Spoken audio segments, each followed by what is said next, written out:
بیا ښه راغلاست. اوس په پر کالم باندې وغږیږو چې په کالم باندې موږ څنګه کار کولی سو. د دې در مخه لکه څنګه چې موږ لیاوټ باندې په مارجنز په دې باندې کار وکړو، اوس په کالم ته راسو. کالم ډېر ضروري دی او ډېر وخت ډېر ښه په درد خوري. نو که چیرې زه غواړم مثلا د دې بعد نوې صفحې ته ورسم، نو انسرټ پیج بریک باید وروومه. پیج بریک چې دی کنټرول انټر یا کمانډ انټر باید وروول سي.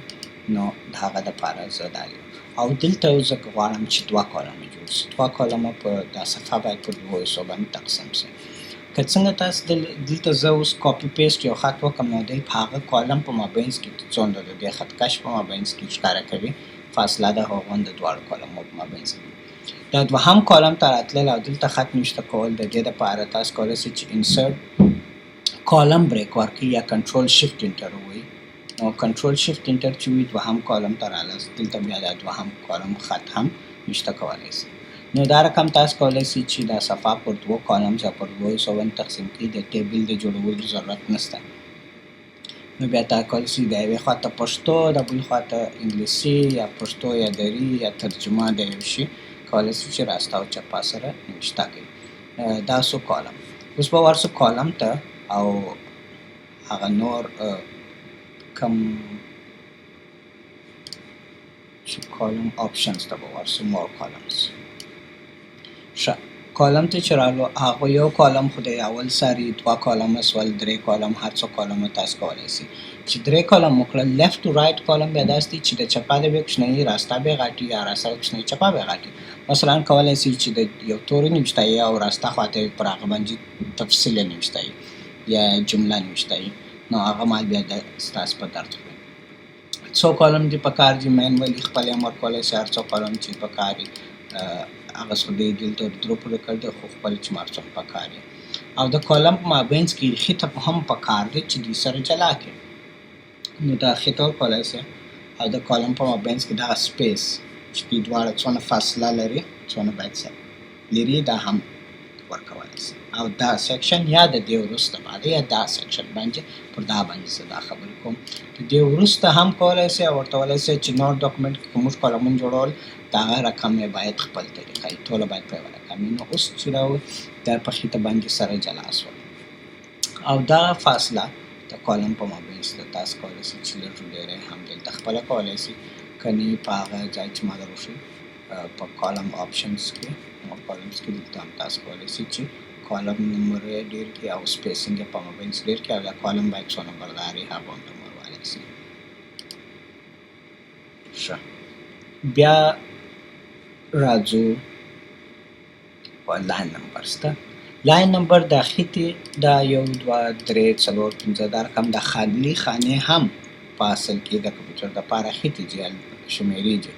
نو که ته چیرې لاین نمبر ور ووهې بیا دی تاسو ته درښکاره کوي چې دا اوس دا هره خیته د انټر چې زما کرسر هر ځای و د هغه بعده د هر خیته چې ده هغه په لیکه باندې ته ماته حساب راکړه چې دا څومره خیته ده. صحیح. اوس مثلا زه ورته ویلی سم چې د دې ځای څخه والا باید ماته ریسټارټ ایچ پیج په هره صفحه کې د سره شمیره شروع سي. مثلا دا جیش سولې بیا په دا صفحه کې که شروع سي باید بیا د سره شروع سي. صحیح دی. نو بیا ته کولی سئ چې په هره صفحه کې د سره د هغه جملې دي چې ټوله نوشت سوي دي. موږ کولی سو چې دا بیا دا رقم استعمالیږي. بعض وخت کتابونه مو نوشته کړي په هغه کې نوشته وي چې د دې ترتیب په څلورو کې خیته څلورمه کې نوشته دي. نو دا هم استعمالولی سئ. نن به کم د خیتې جملې دی به هم نن کم و خیتې نمرې به بیرته ایسته سي.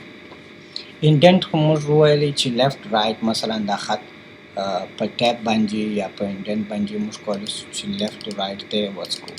صحیح. او دلته بیا موږ کولی سو چې د ټیب چې یو دم یې ډېر بیایي د ډېر پر ځای بیا ډېر کم لږ موږ کولی سو چې بویزو لږ اشاریه ضروري چې یو انچ دي مخته وڅکېږي. دا سو بیا راځو بیفور اینډ آفټر ته. بیفور اینډ آفټر دا دی چې که چیرې زه دا جمله لرمه زه غواړم چې د دې پر سر مثلا که ما انټر نه وي وهلی د هر هیډینګ یا سرلیک چې ما جوړ کړی دی د دې تر مخه هم باید فاصله یي، هر ځای باید خپله یي. نو دا سو او بیا د دې بعده که چیرې خط راتلی هغه چې هم فاصله ولري مګر 12 پوینټه دې ولري. او اوس که زه چیرې هوم ته ورسم دی ووایم یا کنټرول شیفټ سی ووایم چې پر ده باندې راولم، کنټرول شیفټ سی کاپي یې کړم، کنټرول شیفټ وي پر ده باندې راولم. که چیرې بیا موږ خط د دې بعده هم شروع سوی انټر مو نه وهلی دی بیا هم انټر ته ضرورت نشته. موږ چې څومره هغه فاصله ده دته چې موږ ورښودل ده چې ته باید دونه فاصله وساتې هغه د دې خپل اتومات وغوندو ساتي. نو د دې بعده که موږ خط نشته کوو دی اتومات دلته راځي. نو دا بیا هلته مو ډېر ښه په درد خوري که چیرې یو ډېر ډاکومنټ تاسو غواړئ چې د هر شی چې موږ نوشته کړي هغه په منځ کې باید خپله یو خاص فاصله پاتې وي. حرف لامات انټر ته ضرورت نشته او د دې پر سر باندې که یو شی نوشته وي هم ماته نشته. نو بیا کولی شم زه به د دې کنټرول شیفټ سی باندې د ده فارمیټ کاپي کړم او پر ده باندې پیسټ کړم. کنټرول شیفټ سی